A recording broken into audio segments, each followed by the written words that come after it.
David, nice to see you. Let's start with the internationals and one man in particular. What can you tell us, Marcelino Nunes?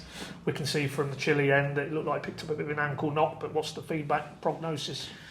Yeah, you are right. Everyone is healthy apart from Nacho. I've just seen him in the treatment room, and he is now making a further scan. Now at 5 o'clock he has the appointment, so obviously we will know more about it this evening. He will be not involved on Saturday. We hope that it is not too serious, but obviously we have to wait the scan. Just to clarify, because again there was a bit of conflicting reports about a sprain, or I mean, is it a sprain rather than ligament damage? Is that the initial assessment? I think it would not be serious if I give an answer, because I don't know it in detail. We have to wait the scan and then we know it. Obviously he twisted his ankle. How serious it is, we have to know it. We will know after the scan. Okay, just staying with the internationals. Pick out one or two of the players. Got some good minutes. Adamida started 2 games, 2 high quality opposition as well. Got his goal. Played well against the Dutch as well. Just for him in terms of potentially, as we know with the Josh Sargent situation, even though you brought in Hwang, there's a player there who could step up. So it would have been good for him to go away and play a lot of minutes and come back, no doubt, feeling quite confident. Yeah, absolutely. He played well. Good opponents. Scored, as you said. He played well for us as well in the games, in previous games before the international break started. Games scored for us as well. So he is in a good shape. Hopefully he can keep his form on Saturday as well. You're right. We decided to back us in this position of strikers with Ujo, and we are very happy that we have him with us today. He was the first time with the team on the grass. And all the other internationals, I think they all can come back, or they all came back with the positive emotions. Demi played, gave an assist. Kenny played in the first one where they made a very, very important win against Cyprus. Gunny played both games for Scotland. Tony had game time. Johnny trained the first time with the under-20. So the Irish lads, Duffy was captain in the last game. So I think everyone came back with positive emotions. But we already made the meeting before trainings today, the first time when we had the whole group together to at first congratulate them for what they've done. But now it's all about us and the next game against Stoke, which is a very challenging game, a very interesting game, a game where we are really looking forward to. We only had 2 home games so far, a lot of away games, and this is why all of us are very exciting to play back at Carrow Road, where we have done quite well in the first 2 games which we had at home. As you say, I mean, as an experienced coach as you are, I'm sure you're used to this, but to only get the group back together again now, 1 or 2 days out from, at more or less a 2-week break for a lot of them lads that you haven't seen, how challenging is that? Because it is a different week, isn't it, building into a game of championship football when you don't have the players? Yes, this is right, but this is the challenge which we all together face. I think the opponent's manager has similar challenges like us. So I think we have a great advantage that we had a good preseason together where we were able to gel, where we are able to get the information across, had a lot of signings in early, had a good start as well. So it's all about remind everybody what we've done, and it's only 12 days ago where we had a very busy period of games, and then to commit to make the next step, to go further, to keep the standards and demands on everyone, especially on yourself, very, very high. Show that you are hungry and greedy, and make sure that we create an atmosphere at Carrow Road again all together to have everything in place to have a successful game. You've already mentioned him. We're obviously going to ask you about him and Danny Bart, but Ujo, first time he's meeting up with the group today. So how'd you play that one? And we know he's an experienced player. He's not a young player you're dealing with, but in terms of integrating him for Saturday, is that a bit too soon, or will it just depend on what you see on the pitch between now and Saturday? No, we signed him because he is super fit. He had a full pre-season, was on the bench in the games for Forest, had now two games with South Korea as well, 2 times 20 minutes where he looked very sharp and very aggressive. So he is with us because he should and he will help us. How much and how quick we will see, but we are very happy to have him with us. And clearly with him, you would have, prior to the deal actually getting pulled over the line, you would, I'm sure, have spoken to him, made him aware of how you saw him fitting in and what type of player he is and the attributes he's got. So it shouldn't, that assimilation process, we shouldn't be talking a long period of time really to get him up to speed. To be totally honest, very easy. He made clear that he is very, very exciting and that he really wanted to make this move to us. Obviously, he had a few other options, but he really wanted to come to us. And hopefully, he made the right decision. So I'm very looking forward to him. Everything what I've seen and heard about him really excites. He is a handful. He is a top striker.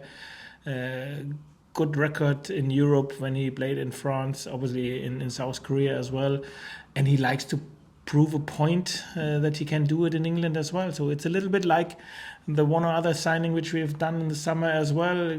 Quality players who maybe had not the best season last season, but still have the hunger and the desire to prove everyone I'm better than what you maybe think or what you've seen of me last season. And everything what I've seen from this guys so far is top, and this is exactly what drives us. We all together and the individuals as well want to show we are better than what we've done in the last season, and this is maybe the energy which really gels us together and which drives us, and hopefully we can show this on Saturday again. And the other lad who came in very, very late in the window, Danny Barth, I'm assuming you've obviously worked with him a little bit longer in the last 2 weeks. What were your initial impressions of him? Yeah, he's a top professional, a very experienced guy, a very good human being as well, knows the league, fit as well, played for Sunderland in the Cup, had a full pre-season, was involved. Obviously, yes, this was then our latest of the late signings, if it makes sense, because of the situation which started quite late on deadline day. We are happy that we have him with us now. Obviously, especially for him and for Ujo as well, it's a lot of work to do in the video meeting rooms to get the understanding of how we like to attack. In the playing out and the build up, how we like to defend in the high pressure, in the mid block, in the low block as well, and how we like to defend our box. So it's a lot of video work, but these are smart guys. They will take the informations on board quite well. Just to backtrack slightly and sort of back to the sort of fitness situation. I don't know if we've spoken to you since Sargent. I think he was scheduled to have the surgery the Monday after Rotherham. Just how did that go? And coming out of that, are we still working to the sort of time scale you sort of projected after Rotherham? Yeah, we've seen Josh yesterday again. He was the first time in the building after his surgery. Looks good. Obviously, I've spoken with him. He does not need any painkillers any longer, which is a good information. Next week he gets out his stitches. Which is then the next step, and it still is the time frame which we set, Christmas, early January. We hope to have him back. Everything went well so far, but now obviously it's all about to recover and then to have a proper rehab and then a proper build-up as well of his fitness. Sure. Onel Hernandez missed the previous 4 games with a broken hand, but seen some footage of him club have put out. Is he fit and available for this weekend? Yeah, to be fair, we have very, very good and a proper squad in training in this week. Onel is back, Borja is back, obviously Adam Forshaw, Danny and today Ujo as well are in training. Lungi takes a little bit more time. Hopefully in a week or 2 weeks time he will be back in training as well if everything goes to plan. And then it's only Nacho and obviously Grant who we will miss. With Borja, are we still looking at 21's action? Maybe just bring him along and do that pre-season he obviously missed out on. Is that still the plan? Yeah, I will not rule this opportunity out. Obviously, he had 2 days of pre-season and then he got injured. He had now a full week last week with the under-21. Now a full week with us. And I think it makes sense for sure that he gets a one or other start in the under-21 as well. With Forshaw, again, is he still needs a little bit of work along that path, or is he now firmly there and in contention for you, sort of Stoke onwards? For sure, to be fair, for sure, everything what I've seen of him is. I was rarely so impressed of a player like I was of him. What I've seen of him in training. So everything what he does on purpose. He picks up the right pass. He has a great vision. Every pass makes sense. Very aggressive as well. So we have to make sure that we proper build him up. If he stays healthy, we have a top signing with him. If this takes a few days more or not, this should not be the most important thing for us at the minute. We have to make sure that we keep him healthy. What does it mean for Saturday? You know how quick football can change something. I don't know, but I'm very happy with the first 3.5 weeks which he had now with us. He had 45 minutes for the under-21, played 20 minutes for us in the cup. He will get for sure further minutes, and hopefully he will get soon his first start for us as well. And as I said, we have to make sure, and hopefully, fingers crossed, we can do that he stays healthy for the whole season, and then we have a super good player in our squad. I'm talking of quality midfielders. Gabby Zara, EFL Player of the Month. Commiserations on you missing out on the award. I don't think you're too bothered, are you? But with Gabby, I mean, that underlines what an excellent August he had. But are we still, as you've said all along, with the disrupted pre-season he had with the surgery, he's still got more to come, fitness-wise, and obviously in terms of what influence he can bring on the pitch. Yeah, and I think he still learns the game. He is still a player who has the hunger to learn and has an age where he will learn. Every game will help him. He is super fit and super athlete. He likes to play every game, and he can do physically. Obviously in Brazil they play a lot of games as well, like here in England. And if our midfield with Kenny and Gabi and hopefully when Forshi is then really in contention, Nacho and Liam played there. If they are healthy and they are on their best, I will not swap with any midfield in the whole division. And obviously then they have to play their part and then they have to perform on the level which they are capable of. But if they do, we have a group together in midfield which can take on everyone, who can challenge everyone. And this is where we have to make sure that everyone is in the best shape, best fitness shape as well. And then we have a midfield who can dictate the game, and this is what you need. If your midfield is below par or less good than your opponent's midfield, you normally struggle. And we have to make sure, and this was the case in most of the recent games, including the pre-season, that our midfield was quite strong. I know you've obviously long since closed down Rotherham, but what were the key takeaways when you looked at it in a bit more distance from the actual game that maybe didn't happen that day but had happened in the previous 6 games? Yeah, at the end of the day, I think when we said in the past it's all about us, I think this first half has shown us that this is the truth. We were clear below par. We've spoken about what went wrong. I don't think we have to search for the why, because I don't think you will find this one answer. We have to name clear what went wrong, and this is what we have done. I know that every single player and we as a group, we like to correct what we have done against Rotherham, and on the other hand, maybe it's a little bit unfair, isn't it? So we speak about 7 games, 14 half times, where one was not good. So not to say very, very poor or even less than poor. And the other ones were okay. But, and I said this today as well, it makes so much sense to speak about this halftime, even if it was only one out of 14, because this is the halftime where we can really learn from, where we can really take something from, that it's all about us. If we don't do what we are capable of doing, this league is too good. Then you can concede a defeat even against Rotherham.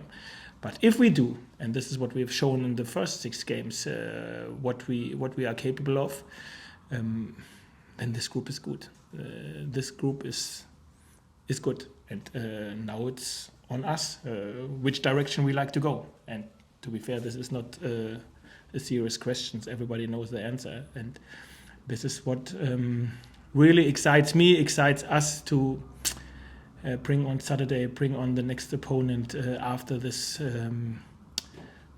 poor game against Rotherham, but we've shown we like to correct something, and this is Saturday with our supporters, hopefully on their best as well.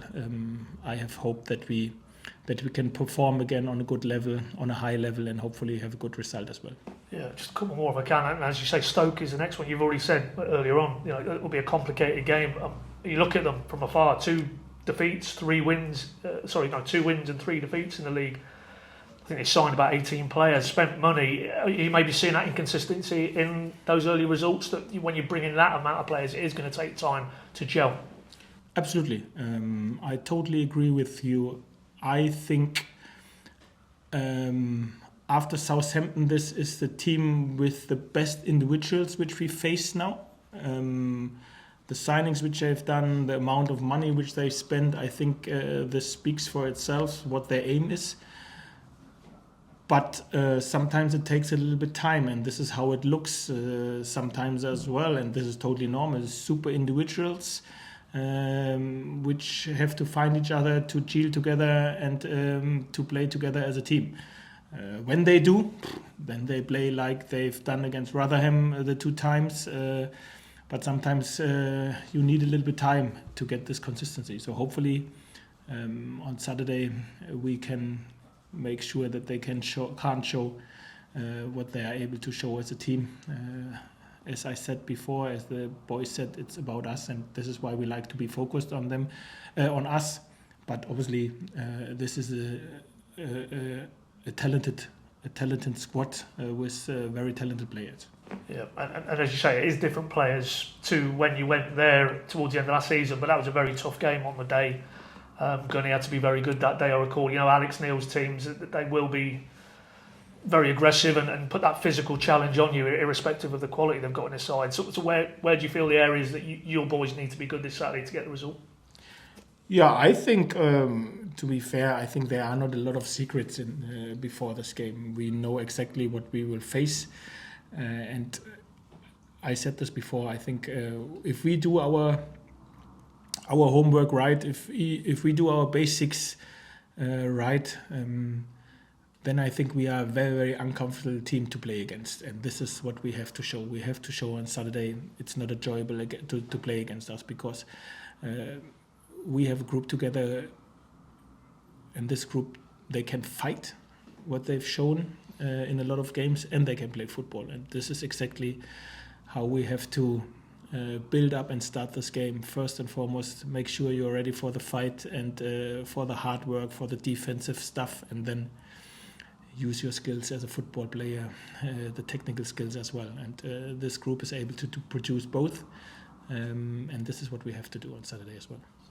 Good luck, Saturday. Thank you. David, we spoke to Narcis Pelash on Tuesday, and he said you're the best coach he's ever worked with. What is it? He has to say this. I see him in the office every day. That's very true.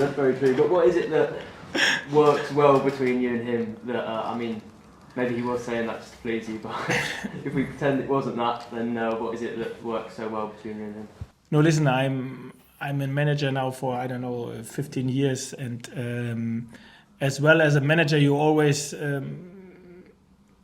overthink yourself. What can I do to improve? What I miss?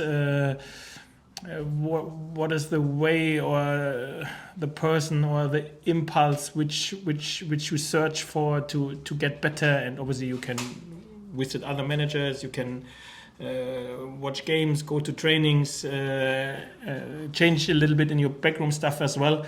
And this is what I've done now with Narcis, and I said this before, and this is still my feeling, and I know that I'm right. This is exactly the piece of puzzle which I missed to feel complete, if it makes sense.